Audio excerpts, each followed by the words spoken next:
As a result of dash, many unsuitable candidates were selected for this post. 1,00,000 మంది students రాస్తారు, 10,000 5,000 పోస్టులు ఉంటాయి. So అంతమందిలో నుంచి సూటబుల్ క్యాండిడేట్స్ని చూస్ చేసుకోవడానికే exam అని ఈ మొత్తం స్క్రీనింగ్ జరుగుతుంది. సో కానీ అలా స్క్రీనింగ్ జరుగుతుంది. అలా స్క్రీనింగ్ జరగకుండా ఇప్పుడు నేనే ఉన్నాను, నేనే ఐఆర్ అథారిటీ, నేను నా కంట్రోల్లోనే ఉంది, నేను ఎవరిని చూస్ చేసుకోవచ్చు అని చెప్తున్నాను. జనరల్గా అలా అని కాదు, అలా ఉంది. సో వాడు అన్సూటబుల్ ఉండొచ్చు, ఏదైనా ఉండొచ్చు. నేను నన్ను తీసుకొచ్చి నా రిలేటివ్, నా బ్రదర్, నా సిస్టర్ అని చెప్పి నేను ఇలా కూర్చోబెట్టుకున్నాను అనుకోండి, ఇక్కడ జరుగుతుంది ఒకటి అన్యాయం జరుగుతుంది. నెక్స్ట్ థింగ్, ఈ పోస్ట్కి కూడా అన్యాయం జరుగుతుంది.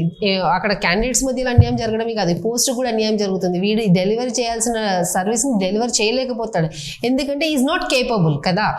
సో చూడండి, టాలరెన్స్ అంటే డోంట్ టాలరేట్ ఇమ్మంటాం చూడండి, అలాంటిది. ఫేవరిటిజం, హ్యుమానిటీ అంటే మానవత్వం, వీక్నెస్.